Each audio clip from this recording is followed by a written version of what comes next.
Oi, gente, nós estamos hoje aqui com Nádia Oliveira no Presságios 2021. A Nádia é paulista, trabalha na Gaia, é professora da Gaia, trabalha com astrologia comportamental, astrologia esotérica e também astrologia mundial. E ela é geógrafa, ou seja, ela já tem uma ligação assim acadêmica com a questão do meio ambiente, que é o ponto mais importante que a gente vai discutir hoje. Nádia, 2020 foi um dos piores anos para os sonhos dos ambientalistas da gente ter avanços nessa área. Na verdade, parece que a gente teve um grande retrocesso. 2021, quais são as perspectivas? Esse quadro aí de desmonte de políticas ambientais no mundo inteiro vai ser revertido ou vai continuar? Então, eu acho que, na verdade, as questões, duramente, elas têm sido marcadas, essas questões ambientais, elas têm sido marcadas, por exemplo, com a questão do Brumadinho, com a questão do óleo, quer dizer, vem até antes de 2020, questões pesadas para o meio ambiente brasileiro, né? Quer dizer, tem questões muito sérias acontecendo no meio ambiente. E, na verdade, isso também é um processo. Nós estamos longe de ser um país que cuida do seu meio ambiente. Isso desde sempre, né? Eu acho que isso está lá no mapa do Brasil cravado, né? Quer dizer, uma natureza abundante, vários biomas, uma riqueza quase infinita e que gera uma maneira predatória de lidar com essa natureza.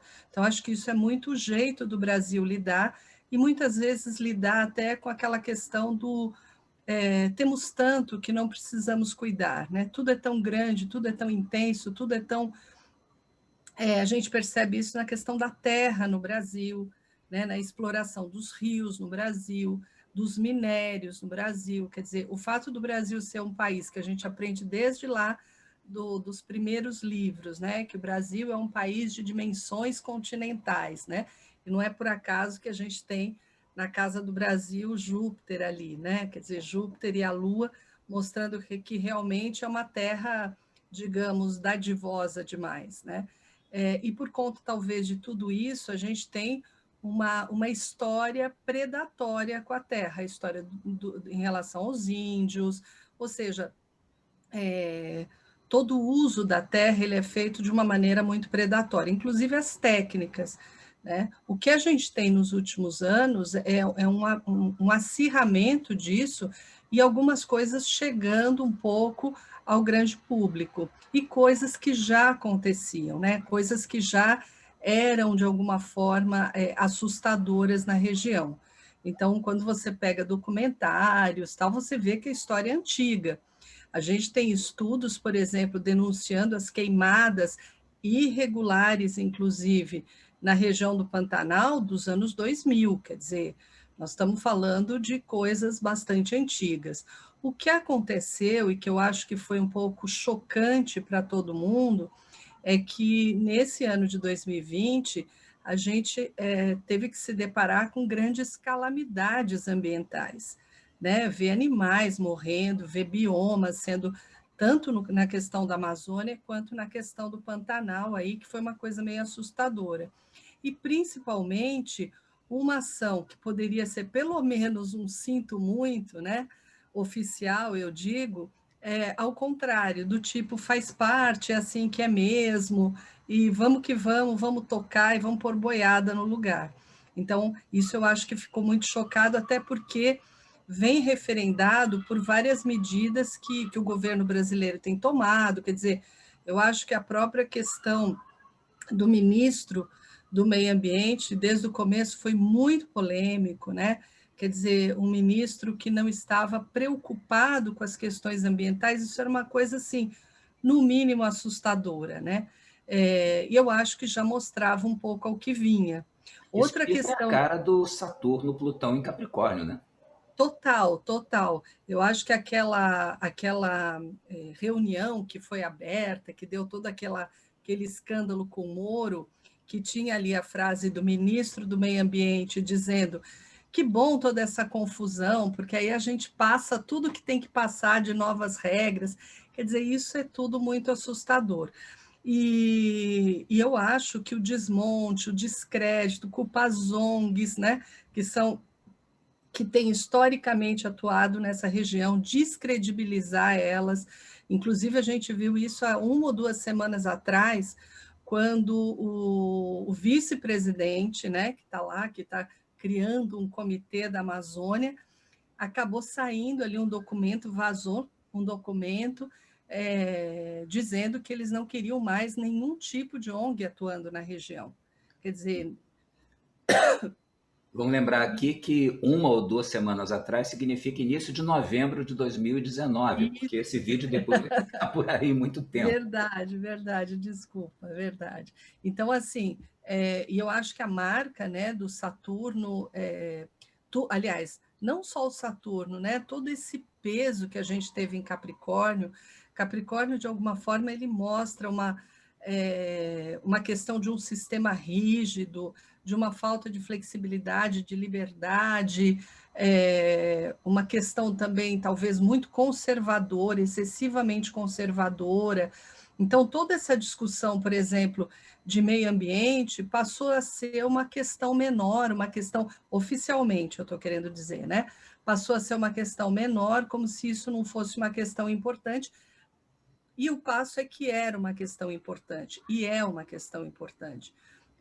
Acho que agora, né, aí tentando responder, indo na direção da resposta da tua pergunta, finalmente, eu acho que quando a gente tem os ares de Aquário aparecendo, né, então o Júpiter e o Saturno entrando em Aquário, a gente vai começar a ter alguns bons embates. Então, na verdade, o que me parece é que a briga só vai começar agora. Antes ela não estava, antes havia ali uma decisão mais forte, havia um poder muito concentrado, e agora eu acho que as coisas vão começar a serem discutidas, né? Então, acho que o Aquário vai gerar uma grande polêmica, vai gerar um grande bate-boca aí com tudo isso. Eu acho que é por aí. Tá. Nós estamos às vésperas de uma conjunção Saturno-Júpiter em zero de Aquário. Vai ser agora final de dezembro. O que vai mudar com isso? Então, eu acredito que são, astrologicamente falando, né, Júpiter e Saturno, eles são considerados, assim, os seus trânsitos e as suas conjunções marcadores de épocas, né? Eles direcionam toda uma época. Eu acredito até, Fernando, que você vai ter outras pessoas aí discutindo aqui contigo sobre essas novas conjunções acontecendo nos signos do ar e etc., mas que marca realmente um momento diferente, um momento de ideias, né? Então, é quebra de paradigmas, é quebra de ideias, é inovação, é a necessidade da liberdade. E a necessidade da liberdade, ela acontece quando existe falta da liberdade, né? Ninguém pede por liberdade se é livre, né? Ninguém sente a necessidade da liberdade.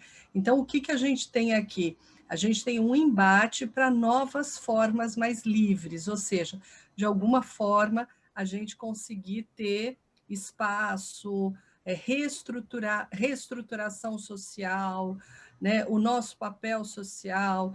Então, as eleições, por exemplo, que tomaram esse fim de 2020, eleições polêmicas, difíceis, revertendo muito a ordem das coisas como elas vinham acontecendo, equilibrando os papéis. Então, eu acho que aquela polarização que vinha muito forte nos últimos anos, né, o país muito dividido, não vai diminuir.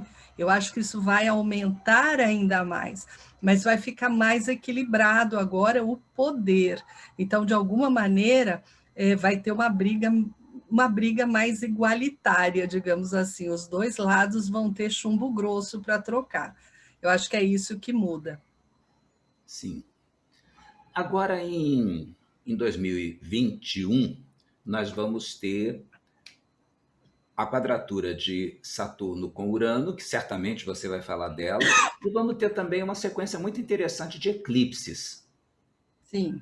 Que tal Bem, falar dos eclipses? Vamos falar dos eclipses. Então, aí a gente pode voltar e falar dessa questão da natureza, do meio ambiente, no caso do Brasil, né? Quando a gente fala da casa 4 do Brasil, ela abre no signo de Touro, e é exatamente onde Urano está cutucando ali. Então, de alguma maneira, existe toda uma tendência, né? E aí a gente está falando de um ciclo maior, de uma forte tendência das coisas começarem a se reverter no trato ambiental. Aqui eu acho que a gente tem que ir por duas linhas uranianas, uma inclusive que a gente viu muito nesse ano. Por exemplo, nesse ano foram aprovados, sei lá quantos, né? Foi mais eu acho que mais de 100 novos agrotóxicos. Quer dizer, isso tudo também é urano, né? Quer dizer, é inovação, é a tecnologia, é o uso de drone na agricultura. Quer dizer, tem uma série de questões de inovação no meio ambiente, na exploração ambiental, etc., que começam a entrar. Então, talvez a gente não esteja falando mais o agronegócio no Brasil, ele pode ganhar assim, um volume muito importante com tudo isso.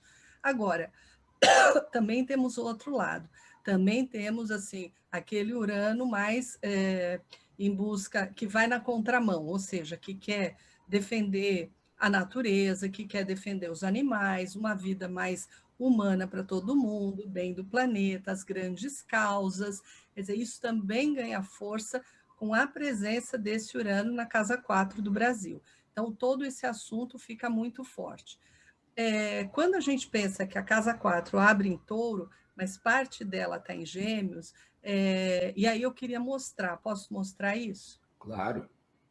Então, eu vou compartilhar aqui uma tela, negócio que eu preparei, que aí eu acho que vai ficar legal para todo mundo entender isso, essa questão que eu estou querendo mostrar. Aqui eu fiz só um rascunho, digamos assim, de como serão os eclipses que vão estar atuantes no ano de 2021, tanto eclipses lunares quanto solares, né? E aqui eu comecei com esse que vai ser agora em dezembro de 2020. Então, começa com esse que vai estar atuando, que vai acontecer ali a 23 de Sagitário. Todos eles estão pegando forte aqui o eixo 410 e o 511 do Brasil. Quer dizer, isso vai se refletir muito forte nessas questões ambientais, nas questões de enfrentamento, o chamado enfrentamento ao poder, ou seja, vai acontecer aqui um movimento forte de oposição e também de formação de um movimento mais popular. Então, a gente tem um reforço aqui grande de Casa 11. Essa Casa 11 ela vai reforçar movimentos populares, sociedade organizada, ações do legislativo, ou seja, tudo aquilo que faz a coisa pegar mais fogo. Toda aquela energia concentrada de 2020, de um poder mais concentrado, agora esse poder começa a ser questionado, combatido.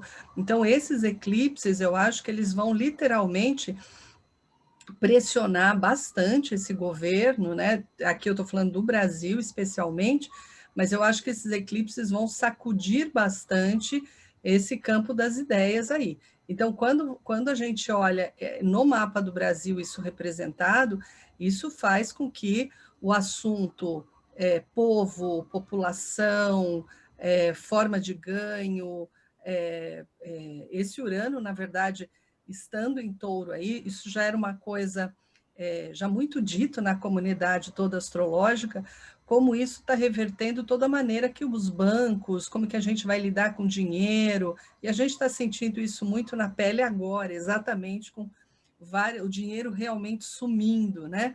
O mundo digital chegando de forma muito rápida, e isso tudo ficando muito forte. Em relação a poder, o poder popular ou o poder da representatividade também ganhando. Porque aqui uma questão importante também é a questão da Casa 11 enquanto legislativo, ou seja, enquanto ali os nossos representantes, né? Ou seja, aqui os chamados representantes e o chamado legislativo, ele vai ter um papel aí bastante importante, bastante decisivo. Então, os eclipses, eles vão literalmente fazer o país pegar fogo, né? Ou seja, essas questões elas vão estar todas muito fortes, elas vão estar muito na pauta, e eu acredito aqui, Fernando, que o meio ambiente vai ser um dos temas mais tratados nessa questão, ou seja, vai ser um dos temas mais importantes. E creio que vamos ter aí alguns avanços. Eu não sei se isso é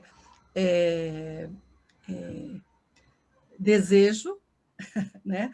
Mas eu acredito até por conta dessa questão dos enfrentamentos de ideias estão me parecendo muito mais equilibrados a partir de agora.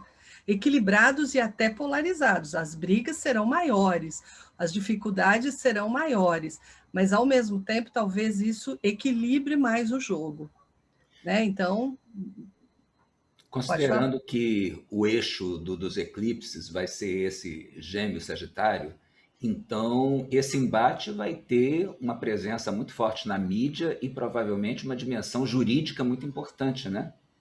Sim, que aqui já tudo se mistura, né? Quando a gente estuda esses poderes no Brasil, o poder judiciário, legislativo, executivo, tudo isso é muito misturado, né? Como esses poderes muitas vezes até se apoiam, né? Não é só no bom sentido, é no mau sentido também. Mas eu acho que com certeza sim. Talvez os embates sejam os jurídicos. Eu acho que sempre vai ser as vias de fato das coisas. Quer dizer, e aí tem duas coisas assim astrológicas que eu queria reforçar um pouco para tudo isso. Primeiro, o que você perguntou no começo, que foi a quadratura Saturno-Urano, que para mim vai dar o tom do ano. Quer dizer, o tom do ano é essa quadratura, né? E que tem muito essa cara de Aquário. Afinal de contas, os dois aí são os regentes tradicionais de Aquário, né? Os dois regentes de Aquário. Então, isso na prática vai trazer para a gente uma necessidade. E são os dois regentes do ascendente do Brasil, né, no mapa da independência, Sim, o regente clássico e o verdade. regente moderno. Sim, por isso dá uma cara muito aquariana para tudo isso e para nós, né? Quer dizer, isso vai ser muito impactante. É bom lembrar que o Saturno e o Júpiter vão estar entrando no nosso ascendente ali, né? Ou seja, eles vão ter um papel muito relevante, inclusive na história do Brasil, tem alguns momentos muito especiais ali com esse tipo de posição, né? Ou seja, quando o Saturno ele ingressa ali em Aquário, vai ter mudança, vai ter grandes alterações. Ou seja, a gente não vai numa linha de manutenção, a gente vai numa linha de briga, quer dizer, é como um pai que prende muito um filho, só que o filho ele vai começar a crescer e ele vai começar a querer o espaço dele. E aí a gente tem a briga do novo e do velho, né? Então, mas no caso, eu acho que desse céu, para a gente que veio de um ano tão pesado, onde o velho, conservador, era muito forte, agora é hora do inovador, do novo, de alguma forma, vamos ter que negociar, vamos ter até mesmo os conservadores vão ter que buscar canais de negociação. E aí eu acho que entra também essa natureza Gêmeos, Sagitário que a gente estava falando, né? Quer dizer, vai ter que se criar canais aí de entendimento, de comunicação, e um papel tremendamente relevante que a mídia já tem, né? E quando a gente fala de mídia, é a mídia oficial e é a mídia fake news também, né? Por que não? Todo esse papel aumenta, e, ao mesmo tempo, do outro lado, a pressão sobre as leis, a pressão sobre o funcionamento do setor judiciário, o judiciário tomando deliberações sobre tudo isso, ou seja, talvez as coisas só esquentem, porque com Aquário as coisas não se acalmam, né? Aquário não é um signo de tranquilidade, não é um signo zen. Não esperemos ali que as coisas se conciliem, paz e amor. Não é paz e amor. Aquário é um signo mais teimoso, vai lá, vamos defender nossas ideias, eu acredito nas minhas, você acredita nas suas, e a gente vai para o enfrentamento. Então, agora, eu acho que a diferença é o equilíbrio de forças.